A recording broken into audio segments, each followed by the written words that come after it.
Seguimos conversando con la economista Verónica Serafini. Verónica, antes de la pausa habló del programa Hambre Cero.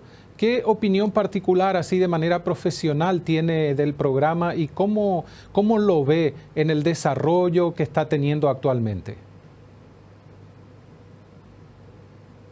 El programa es fundamental para garantizar un mejor aprendizaje Ujú. de la niñez en Paraguay, que estamos ubicados entre los países de peores logros del aprendizaje en la región.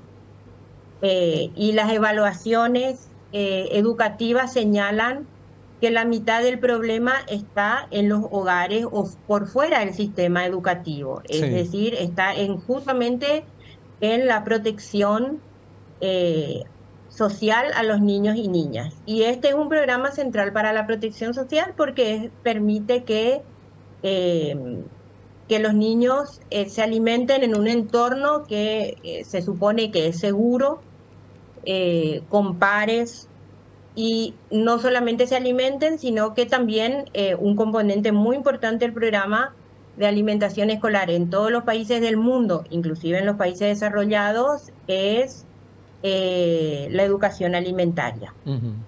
Entonces es un programa central.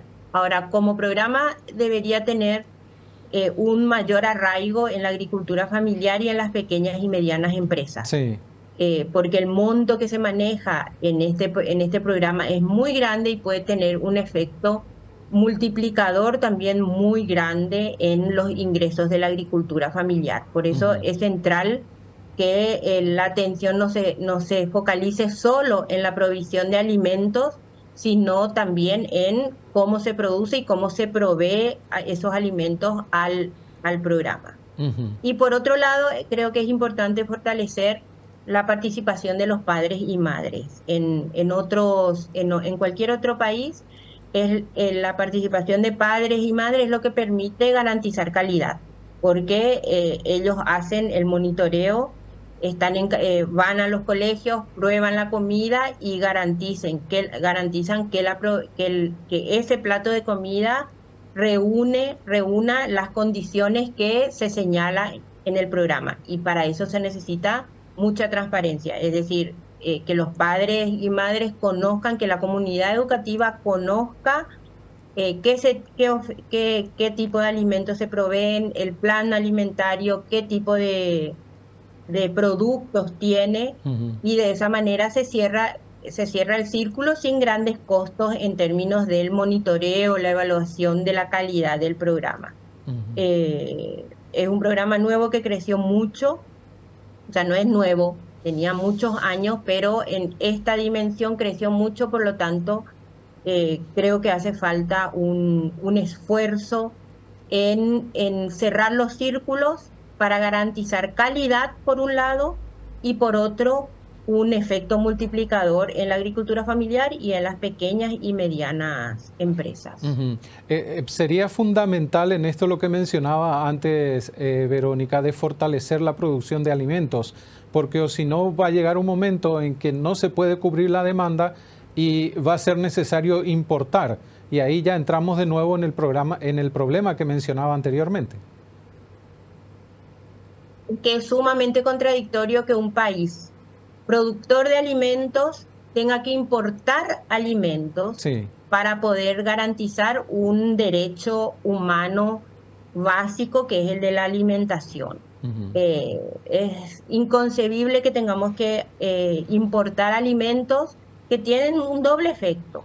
Por un lado importamos, y en los países productores hay inflación, importamos inflación. Y por otro lado necesitamos dólares, estando en un momento de riesgo cambiario, porque está subiendo la cotización, y en un mundo incierto en este momento también, donde no sabemos a cuánto va a llegar. Y un aumento en la cotización no solamente le afecta a los consumidores, sino también al Estado, porque la deuda externa se paga en dólares. Muchos implementos que están en el presupuesto se pagan en dólares. Entonces estamos generando, por un lado, generando una buena política pública como hambre cero, pero por otro lado su impacto positivo se neutraliza con el impacto negativo en otros ámbitos, como por ejemplo en el aumento del tipo de cambio o en el aumento de la inflación por la falta de alimentos suficientes en Paraguay para garantizar un buen funcionamiento de ese programa. Ahora, decía también Verónica, en los últimos años se viene dando esta situación, que tenemos un Producto Interno Bruto positivo, pero sin cubrir todas las demandas internas que seguimos teniendo por falta de políticas públicas abarcativas, por decirlo de alguna manera. ¿Nada de eso podría modificarse este año? Es decir, los elementos que se tienen ahora a la vista en el primer trimestre indican que podríamos seguir teniendo un PIB positivo, pero las otras demandas siguen latentes. Lo que pasa es que si nosotros no tenemos una política de producción de alimentos que, por ejemplo, dinamice el sector rural en una parte que son las fincas de la agricultura familiar, y por otro lado no tenemos una política productiva centrada en la industrialización, va a ser muy difícil cambiar el modelo de crecimiento. Que probablemente va a tener muchas presiones porque ese modelo extractivista va a estar presionado por la crisis climática y por la deuda. Necesitamos dólares, por lo tanto necesitamos exportar y vamos a seguir exportando productos de bajo valor agregado. Por eso es que es una decisión importante que exige voluntad política cambiar este modelo productivo. Si no cambiamos, vamos a perder las ventajas del bono demográfico y de un montón de mujeres que están estudiando. Tenemos ya paridad educativa en términos de cobertura educativa, pero sin embargo, las mujeres que estudian no están consiguiendo buenos empleos igual que jóvenes. Y estamos en un círculo casi vicioso. Crece la economía, no se generan empleos decentes, se pierden las oportunidades que Paraguay tiene en términos demográficos y no cambiamos nuestro modelo. Y para cambiar necesitamos políticas públicas. Pero para cambiar y para financiar esas políticas también necesitamos un sistema tributario más justo. Entonces tenemos que tomar la decisión de hacer cambios muy importantes en nuestra economía y en nuestra política económica si no queremos continuar con otros 10, 15 o 20 años de esta situación en un contexto demográfico y de crisis climática complejo, porque Paraguay también está envejeciendo en términos demográficos y se espera que sea uno de los países que más enfrente la crisis, que más problemas tenga con la crisis climática. De hecho, las olas de calor que se ubicaron aquí en la región fueron muy importantes para reducir las aspiraciones de un crecimiento económico mayor. Ahora, y a todo lo que mencionó, ¿le podríamos agregar en cierta medida los aranceles impuestos por Estados Unidos al comercio global? ¿En alguna medida eso puede también influir en nuestra economía, en no crecer como se esperaba crecer o incluso crecer menos? Sí, ahí hay que ver el impacto de los aranceles, hay que ver en muchas dimensiones. Sí. Por un lado, en el crecimiento económico, porque puede que tenga un impacto mínimo en la relación directa con Paraguay. Exacto. Pero si la guerra comercial con China continúa a los niveles que está continuando, incluso se prevé una caída del comercio mundial y del PIB mundial mucho más alto de lo que era previsible cuando empezó el tema de cuando empezaron las medidas en Norteamérica. Eso por un lado. Y por otro lado, no solamente hay que ver el impacto de los aranceles en el Producto Interno Bruto en el comercio internacional, sino también en la reducción de los dólares, en la reducción de los beneficios internamente, porque alguien termina pagando esos aranceles, o los consumidores en Estados Unidos o los proveedores en los demás países. Entonces, no es un análisis que se pueda hacer a la ligera. Claro. Paraguay y nuestras autoridades económicas tienen que hacer un monitoreo permanente de lo que está pasando, no solo en términos de aranceles y las relaciones bilaterales, sino de lo que está pasando a nivel global, porque hoy Paraguay es una economía pequeña y sumamente abierta.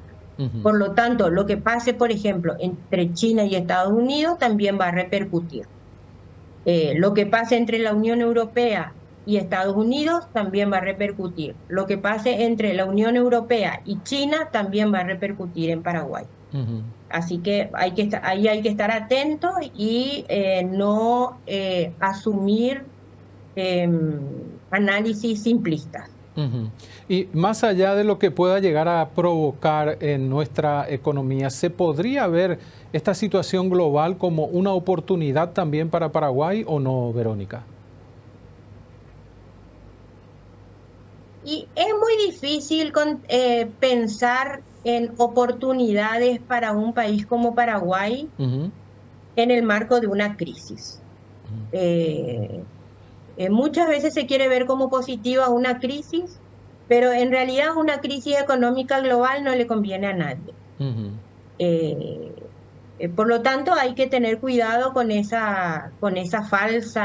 una falsa expectativa y tratar de encontrarle el lado positivo a un problema.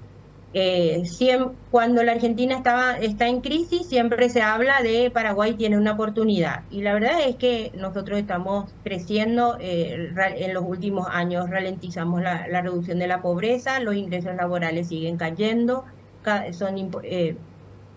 lo mismo dicen cuando hay crisis en el Brasil. Sí. Paraguay tiene la oportunidad y nunca, a largo plazo, si nosotros miramos para atrás, nunca una crisis en los países vecinos fue una oportunidad para mejorar la calidad de vida en la población. Tal vez es una oportunidad para nichos de mercado muy específicos, pero no lo fue nunca para la población en general. Y nosotros tenemos que aprender a mirar el país por el bien común y para la población en general, y no solamente ver las oportunidades de sectores minoritarios, que lastimosamente ese ha sido siempre el análisis. En definitiva y resumiendo, Verónica, podríamos decir que seguimos necesitando transformaciones importantes en Paraguay para poder reducir aún más la pobreza y que todos puedan tener las mismas oportunidades. Exactamente. Necesitamos reducir revisar toda nuestra política económica y vincularla a la política social. La política social en este momento, las transferencias están constituyendo una política que remedia el fracaso de la política económica en términos laborales. Y la política social debe ser complementaria y mejorar la calidad de vida, no remediar los vacíos o los problemas que tiene un crecimiento económico que no genera empleos decentes y con seguridad social para la mayoría de la población. Verónica, un gusto conversar con usted y que haya compartido su análisis con los televidentes de Canal Pro. Un gusto, muchas gracias por la invitación.